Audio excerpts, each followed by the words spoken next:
Yo a los 19 años tuve un accidente automovilístico. Tuve una volcadura. Me quedé dormido, venía sin cinturón. Pues ya ahora sí que era el proceso de enfrentarnos a una realidad completamente diferente. Y siempre pensar si tenemos miedo. El miedo yo creo que es algo bien importante. Cuando nosotros sentamos miedo de algo, ahí detente. En ese momento, pues si tienes miedo es porque algo no está bien. Y yo estaba de mal humor y todavía estaba en la cama. Tenía una mala actitud en ese momento y ¿qué vamos a comer, mamá? Pues comida. Y mi mamá venía pues cansada, con tanta carga de tener a un hijo con discapacidad y de atenderlo y me dijo, ¿sabes qué? Por esa actitud es que estás como estás. Estoy muy contento, muy emocionado porque hoy nos acompaña Luis Daniel Anaya y gracias por estar aquí, Luis Daniel. Gracias a ti, Israel. Gracias por la invitación. Muy contento también. Luis Daniel, eres director de rehabilitación en el DIF municipal. Es un área bastante importante dentro del desarrollo que hace esta dependencia municipal y tú lideras programas que brindan atención médica a personas con discapacidades y con distintas necesidades aquí en la frontera en Ciudad Juárez. Y pues hoy tu labor no solamente es ayudar a la gente, sino que también te has dedicado a promover todo este tema de la inclusión de las personas con algunas o con discapacidades dentro de la sociedad, dentro de las empresas. Has trabajado en la iniciativa privada, has trabajado en gobierno, has trabajado para asociaciones, para distintas dependencias. Y Luis Daniel, a tus 19 años enfrentaste un diagnóstico que ni tú esperabas, por supuesto, y fue: no volverás a caminar. Eres un ejemplo de resiliencia y hoy nos acompañas aquí en Expo Liderazgo. Gracias por estar aquí. Gracias por la presentación. ¿Cómo viviste, Luis Daniel, Dani, este proceso a tus 19 años de edad? ¿Qué sucedió básicamente? Ok, sí. Yo a los 19 años tuve un accidente automovilístico. Tuve una volcadura. Me quedé dormido, venía sin cinturón y tuve la volcadura a 2 cuadras antes de llegar a mi casa. Este accidente tuvo impacto en 2 casas, en los patios traseros de 2 casas. Fue algo pues realmente aparatoso. Fueron como unas 3 vueltas lo que se dio la camioneta. Era una camioneta compacta, pero cuando yo despierto en esa volcadura, pues me doy cuenta que pues ya estaba recibiendo muchos golpes y hasta que topo con un poste, ¿no? Dentro de la misma estructura de la casa. Eh, Sucede que yo me quedé sin aire, estaba sofocado por el mismo golpe, quedo atrapado, ahora sí que como dicen, entre los fierros, ¿no? Mis piernas quedan en el respaldo de lo que es el copiloto, mi cadera queda donde van los pies del copiloto y mi cabeza donde va la guantera, por decirlo de alguna manera. Entonces esa parte pues fue un golpe muy fuerte en donde yo no podía respirar en ese momento. Se acercan el guardia de seguridad del fraccionamiento en donde tuve el impacto y otra persona. Y yo recuerdo en ese momento que ellos identificaron la persona que yo era. Me dijeron, este es el chavo que vive en el otro fraccionamiento. Ya está muerto. Espérate, vamos, ¿qué hacemos? ¿Tú estabas consciente? Yo estaba consciente, pero no podía respirar. Entonces ellos estaban diciendo, no, ya se murió, ¿qué pasó? Vamos a hablarle a la policía o a la ambulancia o qué hacemos. Y yo no podía, yo era una desesperación muy grande que yo no podía expresar que pues estaba consciente y vivo en ese momento, ¿no? Entonces, afortunadamente ellos tuvieron esa reacción, la cual yo agradezco bastante porque fueron pues unos angelitos ahí en ese momento, ¿no? Eh, Posteriormente le hablan a mi mamá, van a notificar a mi familia y yo todavía estaba atorado ahí. Duré como, yo creo que como una hora y media probablemente. Llegó una ambulancia y esa ambulancia no me pudo trasladar. Entonces esperaron hasta que llegara una ambulancia más grande para poder hacer el traslado. En ese momento, pues para sacarme, fue yo creo que uno de los momentos más dolorosos al inicio de todo esto, ¿no? Porque... Déjame hacer un alto, Ujú. Daniel. Ese tiempo, mientras tú estabas pues en el carro, Sí. ¿qué pasaba por tu mente? Porque no fueron 15 minutos, 20 minutos, fueron Sí, horas. sí. Y tú estabas consciente. Me Eh, eh, quedé inconsciente, me pero desmayaba. en los momentos consciente, ¿qué pensabas? ¿Qué pasaba por tu mente? En los momentos conscientes únicamente me estaban tratando de despertar. Me despertaban, me hacían preguntas, que cómo me sentía, que si sentía dolor.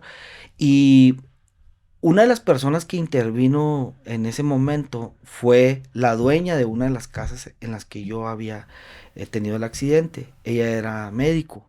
Entonces sale la doctora y les da la instrucción a todas las personas de que no me muevan, porque si me movían, pues iba a poder Ujú. tener una, mm, Efectos. una consecuencia mayor.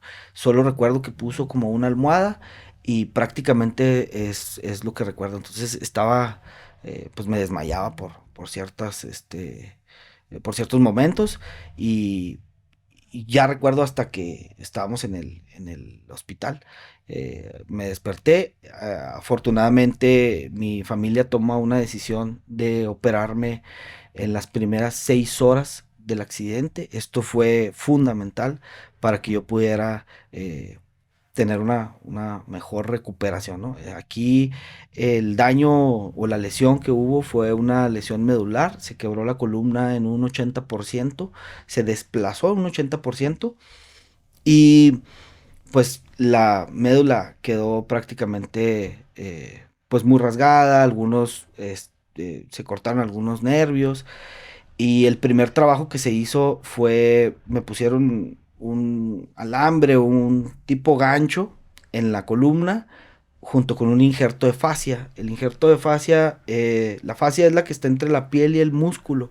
Es una telita como flexible que pudieron de esa manera con el alambre recubrir lo que es la columna para que no se saliera lo que es el líquido que lubrica a la columna. Afortunadamente esa intervención permitió que ese líquido no se perdiera en su totalidad y que se pudiera regenerar para que pudiera tener pues una lubricación, ¿no? Lo que es toda la médula. Días después, de aproximadamente 3 días después, mandan pedir los tornillos, las placas, las barras. Actualmente todavía tengo esas barras y esos tornillos para poder fijar ahora sí lo que era la columna pues de mejor manera, ¿no? Entonces esa intervención temprana fue yo creo que uno de los aciertos más grandes que pudo o de las decisiones que pudo haber tomado mi familia en ese momento para poder tener algo más favorable a futuro. Eso fue muy, muy importante. Posterior a eso, pues los pronósticos fueron... recuerdo mucho, mm, yo perdí 20 kilos aproximadamente en 3 días, que fueron las dos intervenciones. Eh, Me hacen unas pruebas de sensibilidad el médico. En algunas tenía alguna respuesta favorable y en otras tenía una respuesta de mucho dolor en algunas partes de mis piernas y no les dan el diagnóstico, les dan el diagnóstico de que no voy a volver a caminar aparte. Ya esa noticia y ese mensaje me lo dio mi mamá. Y yo creo que eso fue lo más duro, lo más fuerte para ella. Cómo viviste ese momento? Creo que esta experiencia debe de servirnos a todos, ¿no? Y estar viviendo este momento aquí, en esta intimidad, Sí, se siente esa emoción. ¿no? Sí. ¿Cómo viviste ese momento? Recibir la noticia que iba a cambiar absolutamente el rumbo de toda tu vida. Yo creo que en ese momento fue un momento bien importante, yo creo que el más o de los más importantes de toda esta experiencia de vida, porque yo tenía algo de sensibilidad. No podía mover ya ninguna de mis extremidades inferiores, pero eh, en ese momento yo lo único que le pude decir a mi mamá fue, no te preocupes, no pasa nada, vamos a ver qué sucede, yo siento mis piernas, despreocúpate, no vamos a tomar ese diagnóstico como algo verdadero y pues vamos a trabajar, ¿no? Entonces a darle el, la situación posterior, después de 7 días en el hospital, una semana aproximadamente, pues ya ahora sí que era el proceso de enfrentarnos a una realidad completamente diferente, eh, adaptación en la casa de mi mamá, que es su casa de todos. Eh, mm, es de 2 pisos, entonces la sala la tuvimos que volver mi cuarto, en primera. Yo estuve aproximadamente un mes en cama. Toda mi espalda estaba llena de lesiones, moretones, cosas pues del mismo impacto, del mismo golpe, ¿no? Entonces esa parte fue muy difícil porque pues mi estancia era completamente en cama y únicamente tenía movilizaciones para un lado y para el otro para no tener Claro. a llegarse. Entonces eso era pues muy complejo.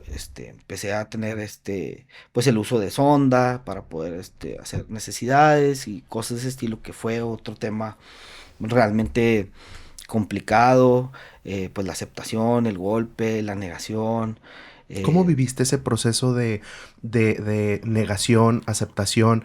Tu primera respuesta es bastante inesperada.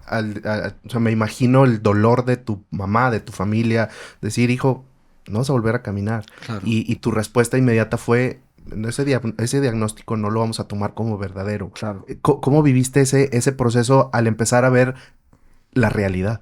Ok, yo creo que fueron muchos altibajos. O sea, eso fue lo primero y fue lo mejor que pudo haber pasado. Pero después, cuando ya nos enfrentamos a esa realidad, a esas complicaciones, al tener cuidados como si fuera un bebé, o sea, a los 19 años, el tener ese tipo de cuidados, pues era para mí algo vergonzoso, primero. Entonces, esa parte eh, de ese duelo en primera instancia fue muy difícil, fue un tema donde pues existe depresión, frustración, coraje, enojo y obviamente con uno mismo, pero con los demás, con las personas que más te quieren, con las personas que te rodean, tienes eh, hasta enojo, ¿no? Oye, es que no me muevas así porque me duele. Oye, es que no hagas esto porque, oye, pero parte de esa situación o parte de ese sentimiento y que empecé o que tuve que empezar a trabajar era hacerme consciente. Y esto fue no nada más ese mes, fue un proceso de casi todo ese año. eh, de trabajo que fue muy, muy intenso y muy duro porque pues sí, sí, sí, fue muy complicado, pero pues sí, sí, fueron momentos de mucha depresión, de mucha frustración, de enojo, y poco a poco trataba de ser consciente, ¿no? A ver, esto es un... Yo me preguntaba mucho el por qué me había pasado. ¿Por qué? ¿Por qué, Dios? ¿Por qué me pasó esto? ¿Por qué? Y siempre trataba de buscar el por qué. Eso fue en el primer mes. El primer mes, yo creo que más allá de buscar el por qué, era tratar de poder sentir menos dolor. Porque el dolor era inevitable. Los golpes eran inevitables. Los cuidados eran completamente difíciles. Tuvimos oportunidad de que hubiera algún enfermero asistiéndonos, no por mucho tiempo, pero sí dándonos las recomendaciones pues más básicas para poder tener esta parte, ¿no? Entonces, después de este proceso, poco a poco te vas haciendo consciente de, de que tienes que adquirir tu responsabilidad. ¿Cómo, cómo es este tema de hacerte responsable de tus actos? Es que es muy fuerte esta pregunta. Sí, Pero platicaba con una persona que quiero mucho este fin de semana y está tomando decisiones cruciales y yo le decía, ¿tú qué quieres? Y tú tienes que decidir qué quieres, porque las consecuencias las vas a enfrentar tú. sí. Los que te amamos, vamos a estar allí, pero las consecuencias las vas a enfrentar tú. ¿Qué le dices a un chavo de 19 años que hoy está tomando decisiones, la que sea, tomar un volante, decir sí a cualquier decisión o decir no a cualquier decisión? ¿Qué le dirías a un chavo, a un adolescente, a un joven que hoy está a punto de tomar decisiones o está tomando decisiones, pero que se va a tener que ser responsable de sus actos? Yo creo que el paso más importante es entender que no debemos de victimizarnos. La victimización, por muchos problemas que nosotros podamos tener en la vida, por muchas situaciones difíciles que nosotros nos vamos a encontrar, porque somos seres que nos vamos a encontrar con problemas, con dificultades, con dudas, sobre todo a los 19 años tenemos muchas emociones, tenemos muchos pensamientos, tenemos muchas acciones que van en consecuencia de nuestros pensamientos y nuestras emociones, que pensemos 2 o 3 veces las cosas antes de hacerlo. Nosotros a esa edad ya sabemos qué es lo que está bien y qué es lo que está mal. Nosotros decidimos si nos victimizamos o tomamos acción de manera responsable de acuerdo a la edad que nosotros tenemos. Responsabilidades en cuanto a pensar y analizar o hacernos preguntas, cuestionarnos y decirnos, bueno, ¿estoy cumpliendo con mi responsabilidad de ir a la escuela? Sí, estoy cumpliendo con mi responsabilidad. ¿Estoy cumpliendo con mi responsabilidad de sacar buenas calificaciones? Sí. ¿Tengo la necesidad de trabajar o no tengo la necesidad de trabajar? Bueno, estoy cumpliendo con mi responsabilidad en el trabajo, estoy cumpliendo con mi responsabilidad como persona eh, para tener actividad física, por ejemplo. Que la actividad física desde los niños nos les inculcan en las escuelas, ¿no? Nuestras clases de actividad física, de educación física, entre otras cosas. Estoy cumpliendo con atender mi, mi salud física en ese sentido. ¿Y estoy cumpliendo con las tareas y responsabilidades de mi casa? Sí. Bueno, ok. Una vez que nosotros nos hacemos esas preguntas, si contestamos todo sí, pues ya tenemos casi la respuesta, ¿no? Es necesario tomar un volante, tomar una responsabilidad, tomar algo que vaya a afectar o que vaya a tener una consecuencia mayor, que ya sabemos cuáles son las consecuencias muchas veces. Si tomamos alcohol y vamos al volante, bueno, pues es un riesgo en el que probablemente no podamos contar este tipo de experiencias o este tipo de cosas en la vida. Entonces, sí, tratar de entender esa parte me pregunto si estoy haciendo las cosas bien y si no las estoy haciendo bien, ¿qué prefiero? Deprimirme, digo, el tema de la depresión es un tema muy importante y que muchas veces no podemos controlar, pero sí podemos controlar lo que pensamos y Totalmente de acuerdo. cómo dirigimos ese pensamiento a algo positivo. Ok, estoy pensando en cualquier situación negativa o cualquier cosa que yo sepa que está mal y siempre pensar si tenemos miedo. El miedo yo creo que es algo bien importante. Cuando nosotros sentamos miedo de algo, sentamos miedo de que nos van a regañar, sentamos miedo de que nuestros papás nos van a decir algo, ahí detente. En ese momento, pues si tienes miedo es porque algo no está bien. Entonces trata de detenerte, trata de reflexionar y trata de ver si ya cumpliste con todas las otras cosas que son tus responsabilidades en caso específico de cada joven, adolescente. Y bueno, pues el tema de sentirse mal, de no estar bien, pues no está mal no sentirse bien también. Eso es muy válido. Yo creo que una de las cosas en las que puedo compartir es que yo me daba permiso en este proceso de este primer mes, del segundo, tercero, 1 año, 2 años y hasta la fecha. Me doy permiso de sentirme mal, de llorar, de vivir mi duelo, y también me doy permiso de tener autocompasión conmigo mismo y decir, bueno, pues es parte natural de la vida. natural de la vida. Pero eso no te hace 2 rendir. días o 3 días. Y al tercer día, estamos lunes, yo para el jueves, yo ya tengo que levantarme otra vez y tengo que tratar de responsabilizarme de los actos y de los hechos que tuve. Y ahí es donde entra las preguntas del por qué, y cuando yo entendí que no era cuestionarme el por qué, sino era el para qué. Y en cuanto yo entendí esa parte del para qué, yo había tenido toda esta situación de vida, toda esta situación pues de aprendizaje, de toda esta experiencia muy dura mentalmente, físicamente, socialmente, fue cuando yo empecé a entender que yo tenía una misión en la vida. Primero era salir adelante y levantarme. ¿Cuál es el primer objetivo que yo tuve después de ese mes? Mi anhelo era sentarme en una silla de ruedas, porque ya estaba cansado. Cuando yo me siento en esa silla de ruedas después de ese mes, fue de las cosas más dolorosas que yo he podido sentir, porque el estar completamente acostado por 1 mes y volver a sentarte en una silla de ruedas fue horrible. Mis piernas estaban completamente atrofiadas. Yo me senté en una silla de ruedas como unos 40 segundos, porque era el hueso con la piel. No había músculo, güey. El músculo que existía estaba atrofiado, más bien, ¿verdad? Entonces era un dolor increíble, pero ese era mi primer objetivo. Entonces yo empecé con ese primer objetivo. Dije, mi objetivo es sentarme porque ya quiero estar sentado.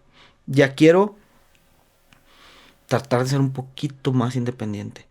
Y esa es otra de las cosas bien importantes dentro de este proceso. El tratar de buscar esa independencia o esa autonomía. De decir, ok, yo voy a tratar de, si me pasaban cualquier cosa para poder arreglarme, bueno, pues tratar de yo alcanzarlo. Y si no estaba sentado, pues iba a ser más complicado. O cambiarme yo solo, vestirme. Entonces, la parte de poderme yo poner una playera, de poderme yo poner, pues ya no se diga los calcetines, ¿no? Porque eso fue hasta mucho tiempo después. Claro. O sea, primero eran objetivos cortos, pequeños, pues, y muy específicos. Entonces eso fue parte de lo que también yo tenía que como ir trabajando poco a poco.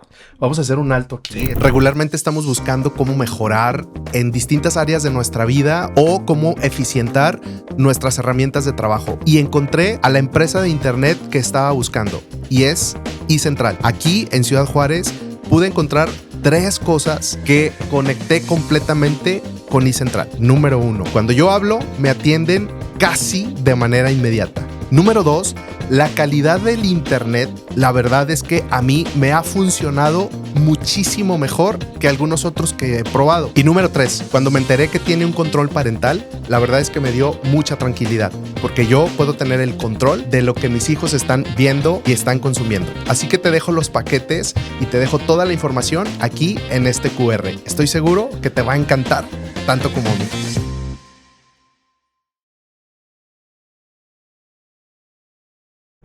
Seguimos aquí en la mesa de Expoliderazgo y estamos platicando con Luis Daniel Anaya. Eres director de rehabilitación en el DIF municipal. Y si tú estás escuchándonos a través de Alternativa FM, te invitamos a que vayas a nuestras redes sociales y nos encuentras en YouTube como Expoliderazgo con Israel García, y puedes revivir todos los episodios y todas las historias de vida como la que estamos hoy platicando, conversando contigo, Daniel. Y nos hablabas hace un momento y estabas hablando de este proceso de dolor y ¿cómo fue tan doloroso siempre estar preguntando por qué? ¿Por qué a mí? Dios, ¿por qué a mí? ¿Por qué? ¿Por qué? Pero en el momento que empezaste a preguntar el por qué, sino, o sea, cambiaste el para qué, el por qué, tu vida dio un giro. Háblanos acerca de eso. Estabas hablando también de este proceso donde empezaste a partir tus metas. Mi primer meta, tu meta final no era caminar. Tu meta era primero sentarte en una silla de rueda y lo lograste. Lograste estar 40 segundos, estar sentado en una silla de ruedas. Pero antes de eso, era el encontrar ese para qué. Háblanos de eso. Ese es el propósito, ¿no? Al final de cuentas de nuestra vida, encontrar los para qué, no los por qué. Sí, yo creo que el para qué en aquel momento yo lo vi como, pues sí, como cuál es la misión de vida que yo tengo al que me haya sucedido, el por qué me haya sucedido esta situación. Cuando ya logré yo tener esa silla de ruedas, cuando yo empiezo a entender que tengo que trabajar en mí mismo, en toda mi mala actitud. Realmente yo entiendo a que primeramente tengo que trabajar en mi mala actitud, en trabajar en ser empático, en ser respetuoso, primeramente con las personas que me rodean. Esos eran los objetivos principales del para qué, ¿no? Eh, pues es para que puedas aprender a valorar. El primero, que estás vivo. Segundo, que tu red de apoyo, mamá, mi familia, mis seres queridos, mis amigos, están ahí para ti y que ellos no tienen la culpa de los actos o los hechos que sucedieron y que aún así impactaron en sus vidas de manera eh, muy fuerte, muy dura. Les cambiamos la vida a todos nuestros seres queridos, a todas las personas que nos rodean.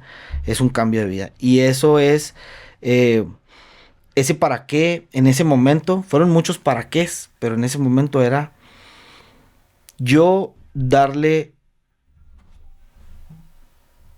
esa, pues esa reciprocidad a esas personas, ¿no? Entonces ese compromiso era el primero, el para qué. Bueno, pues para poder tener, valorar a mi familia, valorar a mis seres queridos y tener una buena actitud. Eso fue, porque mi mala actitud no me iba a ayudar a salir adelante. ¿En qué momento te diste cuenta que no tenías buena actitud? Cuando es algo bien interesante, aquí hubo un momento cuando ahí voy a hacer referencia a mi mamá, cuando mi mamá llegó del trabajo a mediodía, empieza a hacer de comer y yo estaba de mal humor y todavía estaba en la cama y ya venía del tema de las terapias, la rehabilitación y todo, pero tenía una mala actitud en ese momento y ¿qué vamos a comer, mamá? Yo, pues comida, ¿no?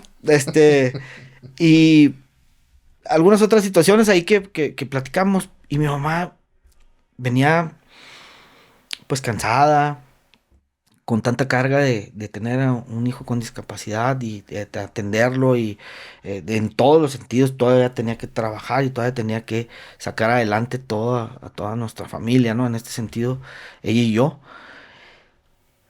Y me dijo, ¿sabes qué? Por esa actitud es que estás como estás.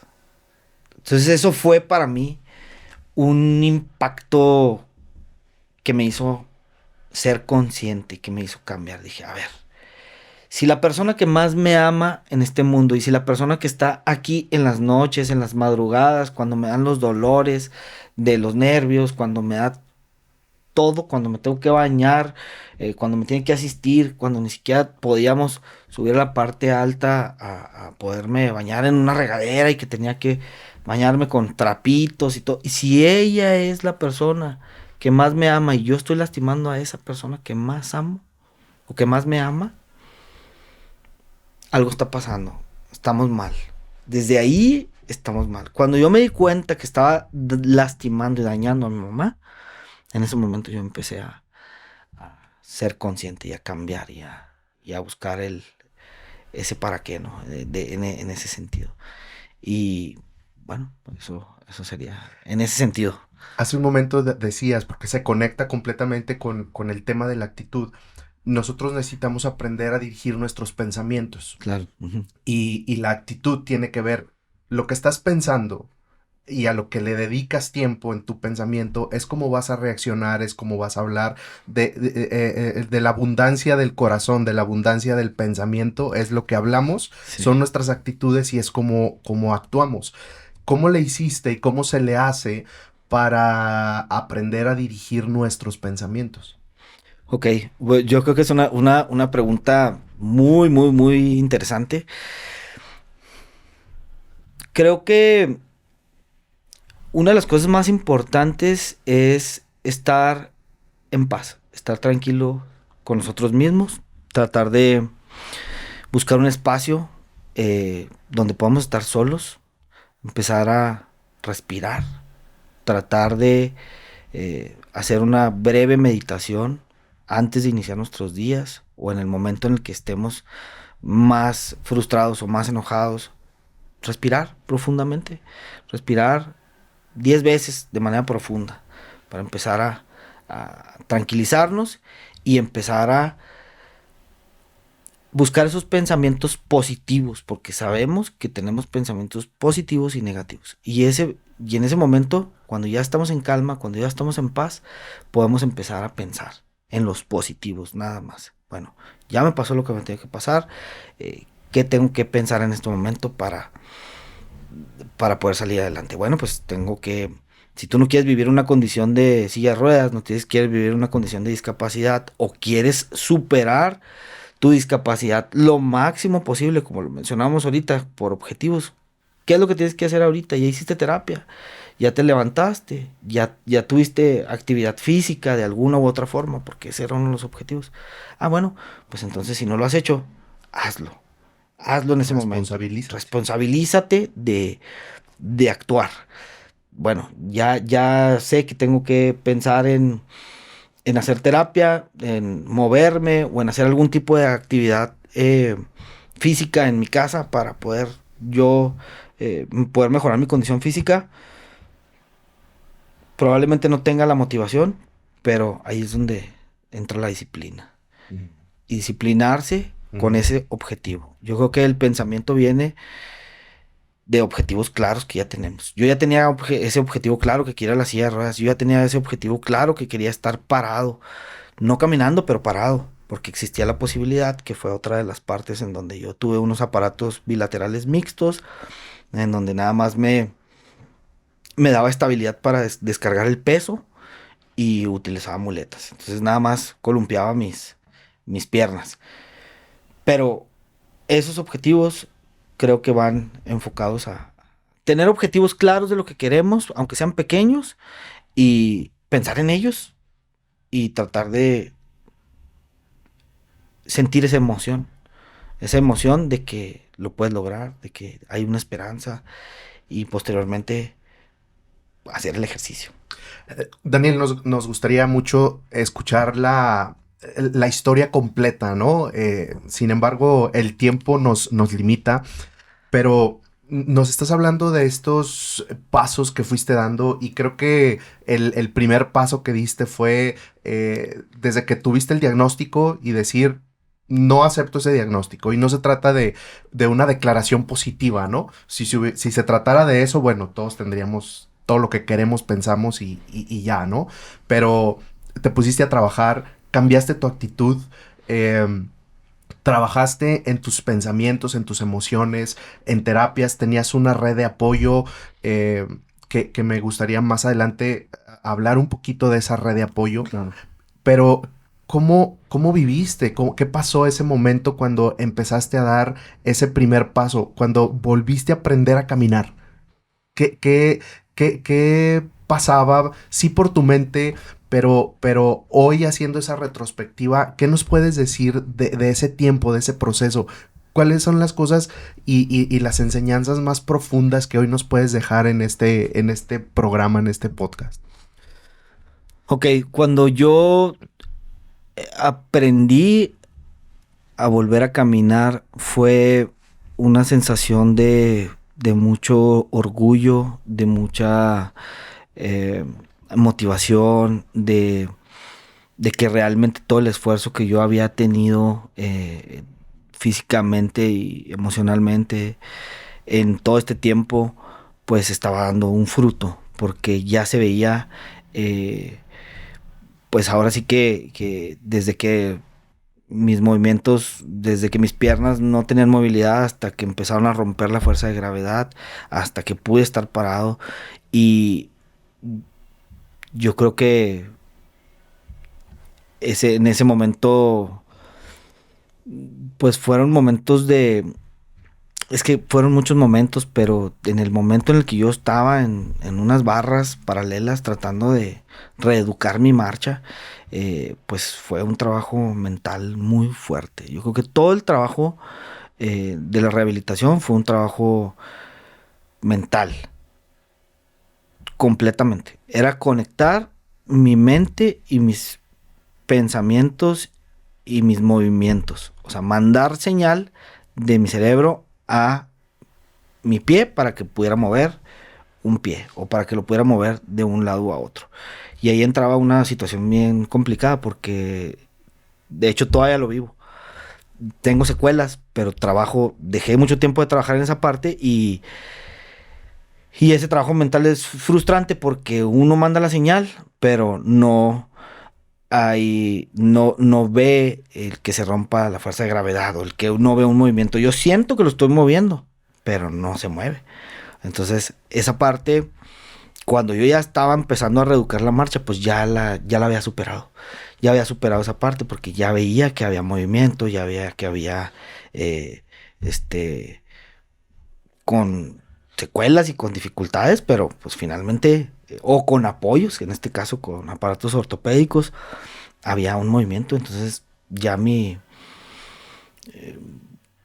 pues ya era más autosuficiente, ¿no? Que era parte de los objetivos. Ser lo más independiente posible, ser lo más autosuficiente posible para atenderme, pero fue algo maravilloso, fue algo mágico, algo increíble. Ahora sí que yo puedo decir que sí fue un milagro de Dios. Y en ese milagro volvemos al tema del ¿para qué? Bueno, pues yo te estoy ayudando a que tú te estás ayudando, o yo me estaba ayudando yo mismo a poder tener fuerza, a salir adelante y a romper todas esas barreras. Pero ahora, ¿qué sigue? ¿Para qué sucedió esto? Y ahí es cuando viene la misión de esta... ¿Y cómo descubriste ese para qué hoy estás en esta ciudad y en esta frontera hablando con personas y dirigiendo a personas y la red de apoyo de estas personas que se encuentran enfrentando lo mismo que tú enfrentaste? ¿Cómo lideras hoy a estas personas? Yo identifiqué, bueno, el gusto que yo tenía por la política y por el servicio público siempre fue algo que me llamó la atención. Entonces, la actividad física, siempre tuve mucha actividad física desde la primaria, secundaria, en equipos representativos, en atletismo, en voleibol. La actividad física para mí fue una situación muy importante para yo poder rehabilitarme porque mis músculos ya tenían memoria. O sea, ya sabían pues, la exigencia física era parte de las cosas más importantes. Entonces yo hago esa combinación y yo digo, bueno, yo quiero compartir algo y quiero poner un ejemplo que inicio con un proyecto en la dirección del deporte en su momento. Presento un proyecto plasmo mis ideas con ayuda de una doctora de la universidad, plasmo mis ideas en 2 cuartillas, hago un proyecto ejecutivo y digo, yo creo que a través del deporte las personas con discapacidad pueden mejorar su condición de discapacidad. Entonces presento ese proyecto en el 2010 aproximadamente y se da la posibilidad de generar un programa de una escuelas de educación deportiva integral se llamaban en aquel entonces, y eran clases de atletismo. Pero en ese momento yo me puse como ejemplo, me senté en una silla de ruedas, a pesar de que yo ya podía caminar, y nos pusimos a entrenar con seres muy queridos que estuvieron en ese momento y lo empezamos a lograr, ¿no? Entonces yo creo que desde ahí fue esa parte de decir, ¿qué es lo que me gusta a mí? El deporte. ¿Qué es lo que me ayudó a salir adelante? La actividad física. Y por el otro lado, siempre me gustó el servicio público y la pasión. ¿Por dónde podemos empezar a impulsar todo esto? ¿Cómo estamos en la sociedad en el tema de los espacios? Primero deportivos, posteriormente vino otra situación de un trabajo de investigación que hicimos al final de la carrera con algunos otros compañeros que fue en equipo, un estudio de inclusión laboral de personas con discapacidad en la industria manufacturera de Ciudad Juárez, que era parte de la principal actividad económica que tenemos en la ciudad.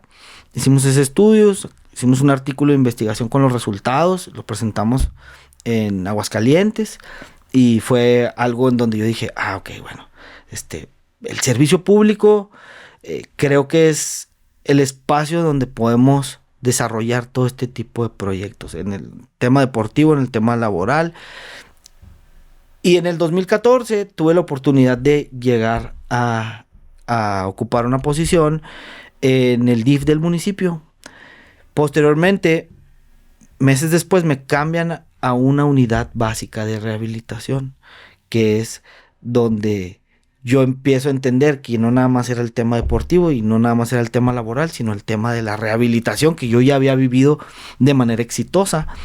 Yo creo que se fueron acomodando todas las piezas, llego a esa unidad básica de rehabilitación y me sigo dando cuenta y ahí empiezo a desarrollar pues prácticamente muchos proyectos de inversión social para poder pues ahora sí que dar el mejor servicio, porque ya traía yo el antecedente de que estuve en rehabilitación en las asociaciones civiles, en el IMSS, en instituciones públicas, en organizaciones de la sociedad civil y en lo privado. Tuve esa posibilidad de ver esos 3 servicios y ahora que me tocaba estar en el lado del DIF, de lo público, dije, bueno, pues vamos a hacerlo mejor y lo hicimos. Creo que me siento muy contento por esa parte. Yo creo que aquí, Daniel, algo que creo que es muy interesante resaltar es precisamente que en cierto momento de nuestra vida dejamos de preguntar por qué a mí y empezamos a preguntar para qué, pero nos damos cuenta que ese para qué no lo vamos a tener descubierto al 100%, sino que el propio camino nos va a ir dirigiendo hacia lo que podemos hacer, cómo lo podemos hacer, cómo ser más eficientes, ¿no? Sí. Y es la historia que nos estás contando. Claro. Y hoy, a través del DIF municipal, ¿cómo, te preguntaba hace ratito, cómo estás liderando? O sea, ¿cómo transformó todo este proceso de dolor emocional, mental, espiritual, físico, por supuesto? ¿Cómo ha transformado tu manera de liderar, tu manera de ser empático, tu manera de dirigir a las personas? Ok, bueno, pues lo más importante es que yo vivo una discapacidad y desde que llegamos a esa posición o a ese trabajo, a esa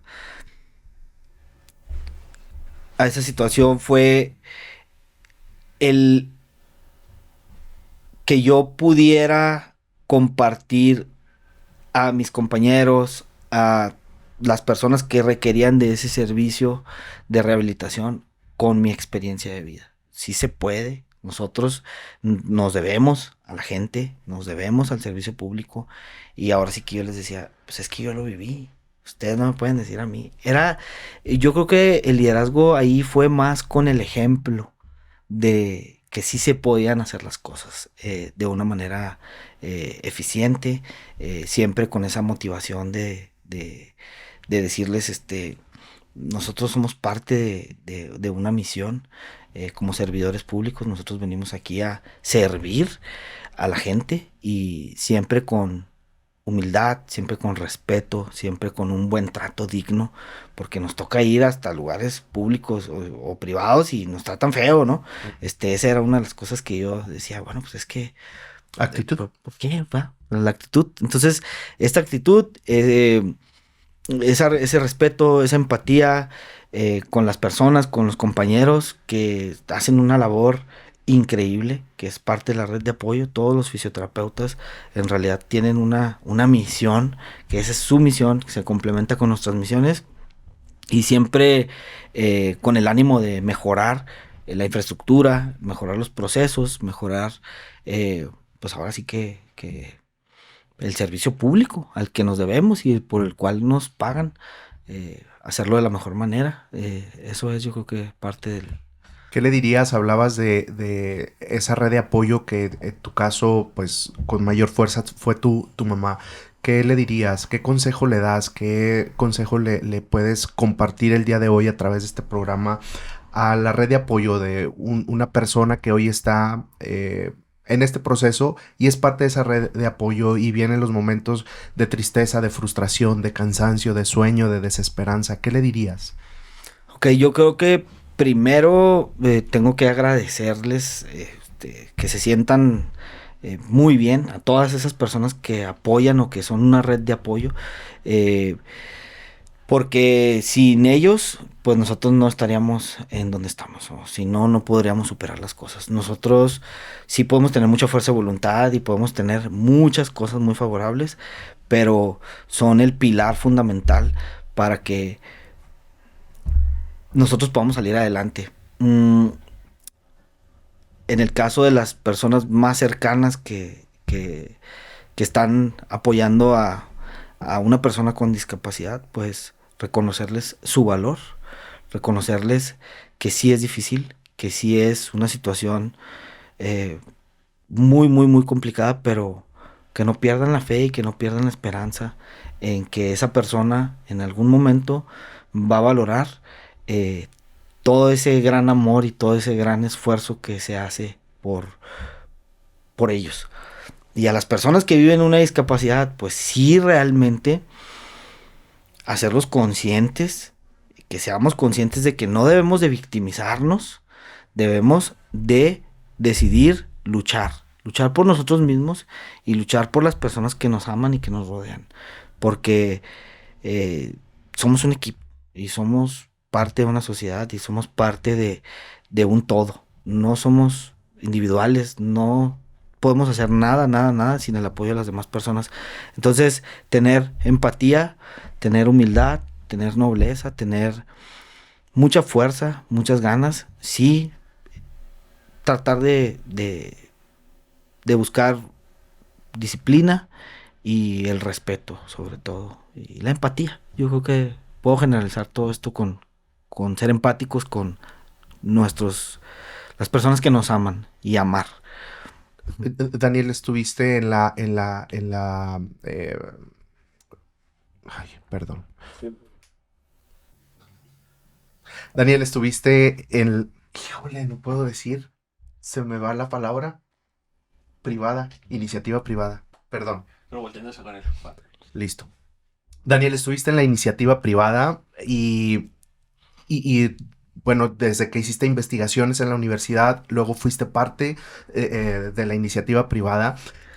Nosotros vivimos en una ciudad donde hay más de 420 empresas que se dedican a la manufactura. ¿Qué cosas, no solo qué cosas descubriste, sino cuáles son esas estrategias de inclusión a las personas con discapacidad que la industria maquiladora y las empresas dentro de nuestra frontera, nuestra ciudad o quien nos escucha en cualquier parte del país tendría que hacer o tendríamos que hacer dentro de nuestras empresas, industrias? ¿Qué consejos, qué estrategias nos puedes dejar el día de hoy? Nosotros llegamos a una conclusión y propusimos un modelo de integración laboral en esa empresa en donde estuvimos, y todo lo que detectamos fueron 3 puntos importantes.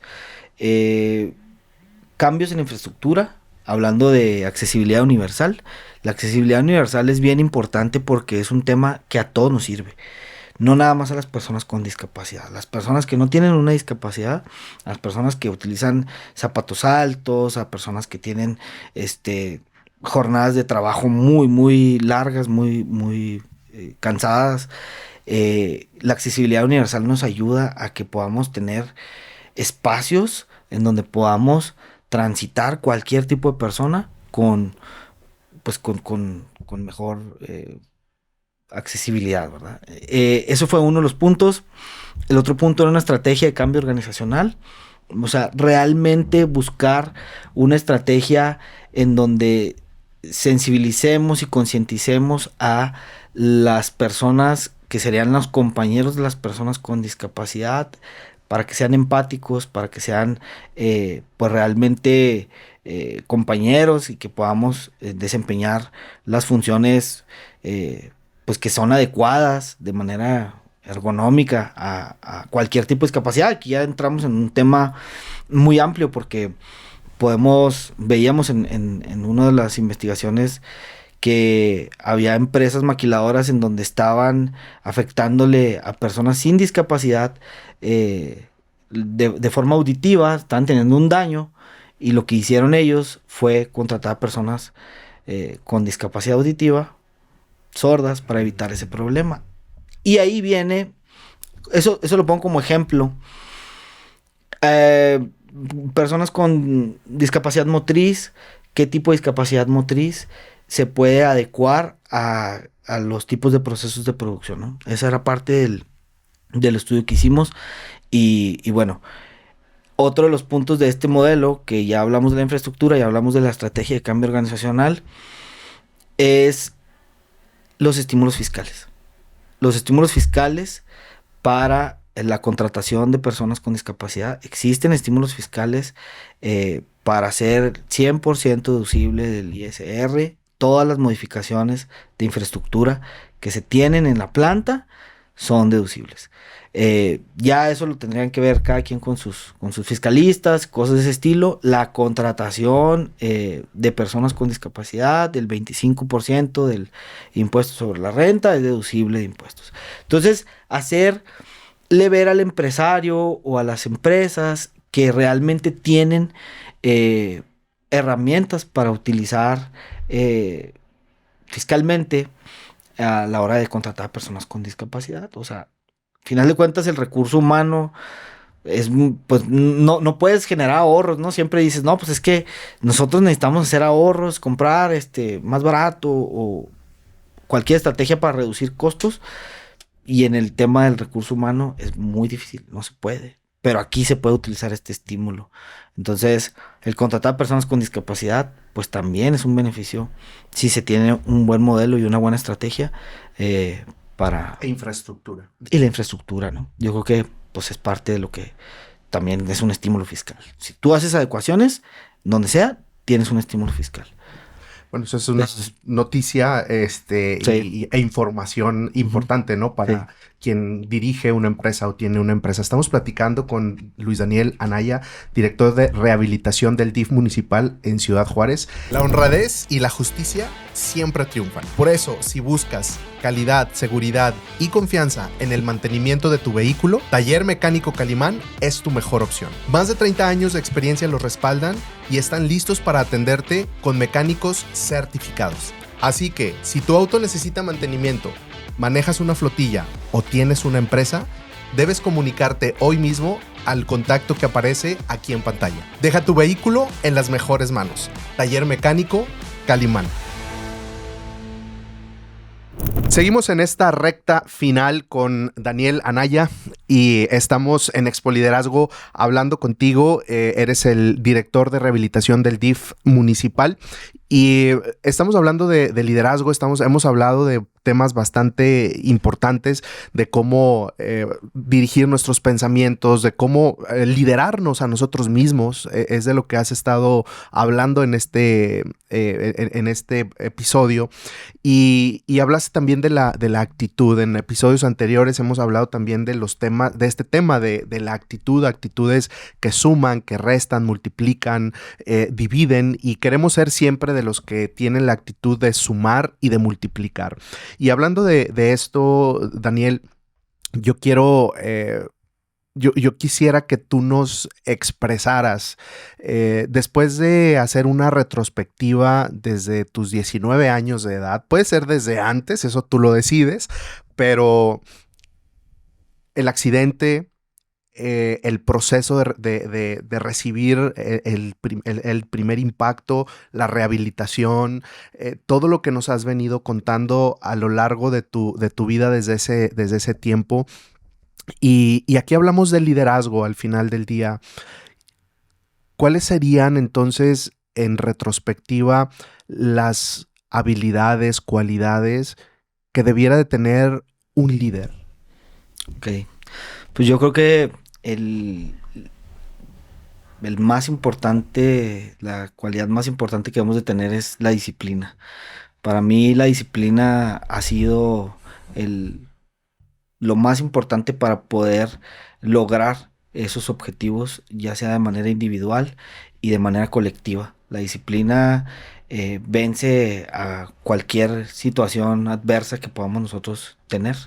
Es importante que como líderes entendamos que vamos a estar expuestos a los problemas, y ahí es donde nosotros debemos de buscar una oportunidad para solucionar esos problemas. Creo que todas esas barreras que yo he visto tanto en temas de discriminación, en temas de infraestructura, barreras arquitectónicas y barreras sociales y de todo tipo, eh, debemos de enfrentarlas eh, y verlas como una oportunidad y un aprendizaje. Tenemos que aprender sobre esas problemáticas, enfrentarlas, ver qué oportunidades tenemos para poder salir adelante. Ahora sí que, pues todos, ¿no? Oye, Daniel, ¿cómo le hacemos para ver en los obstáculos? Dice una frase, ¿verdad? Que los obstáculos son esas horribles cosas que ves cuando quitas tu mirada del objetivo.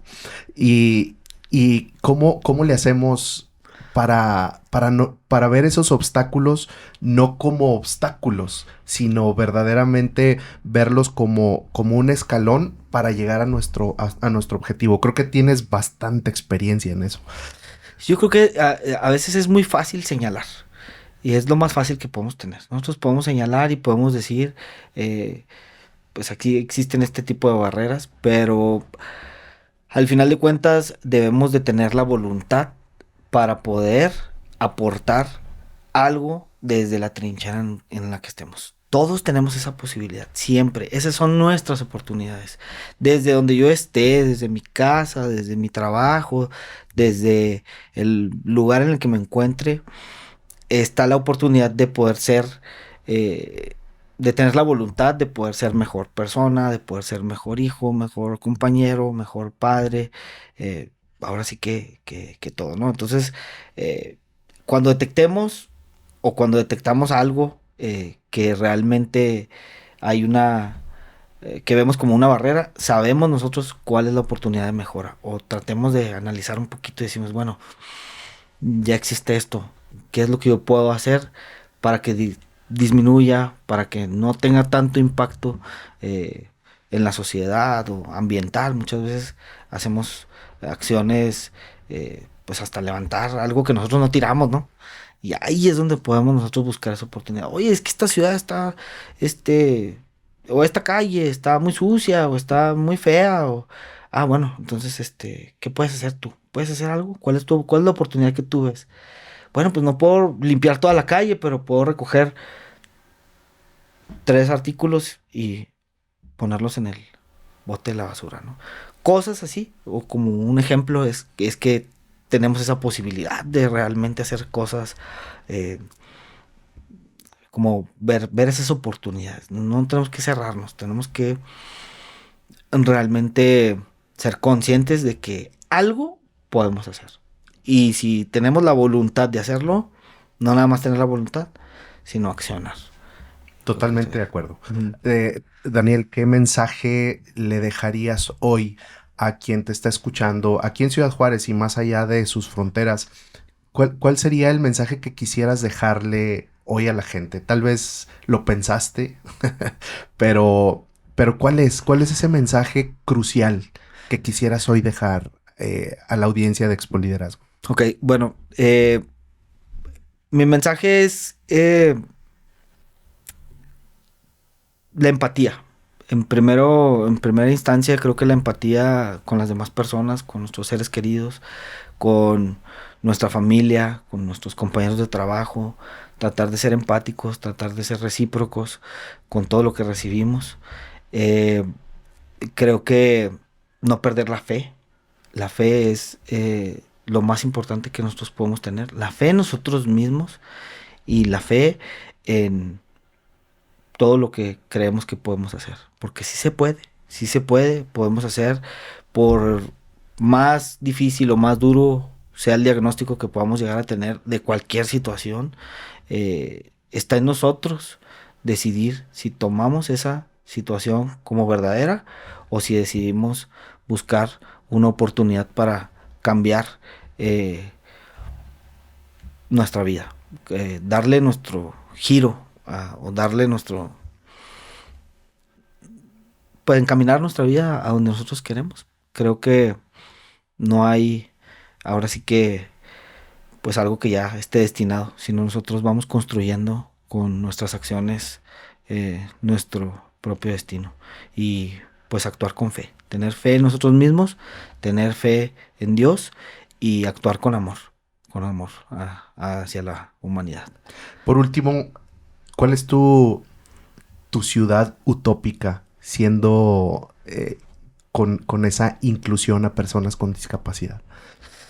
Yo creo que ha habido muchos avances en la Ciudad de México.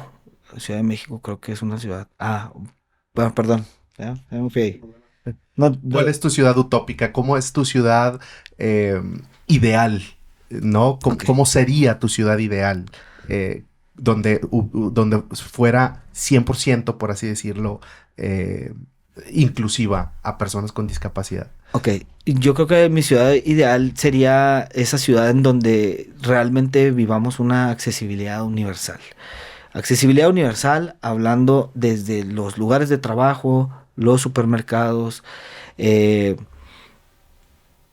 nuestras calles, que realmente tengamos esa libertad para poder transitar por donde nosotros, garantizar ese derecho de poder transitar por donde nosotros queramos, independientemente de la condición física, intelectual o sensorial que nosotros podamos llegar a tener. Entonces eso yo creo que es, esa sería mi ciudad ideal, de igual manera que tengamos pues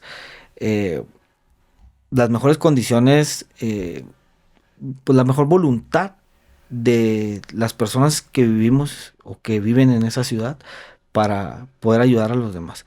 Algo que me gustaría compartir es que seamos conscientes, toda la sociedad, que nadie estamos exentos a vivir una discapacidad. Nadie estamos exentos a vivirla. Y muchos podemos entender porque convivimos con una persona con discapacidad, ya sea familia, amigos o lo que sea, pero nosotros mismos no estamos exentos a vivir esa discapacidad. Entonces, desde ahí poder ser empáticos para siempre darnos una mano y tratar de hacer lo mejor posible. Daniel, ¿cómo te encontramos en redes sociales? Luis Daniel Anaya en Facebook y de igual manera en Instagram. Pues estamos muy agradecidos por tenerte hoy aquí en Expo Liderazgo y poder haber tenido este aporte de valor hacia quien hoy nos escucha a través de Alternativa FM y de redes sociales.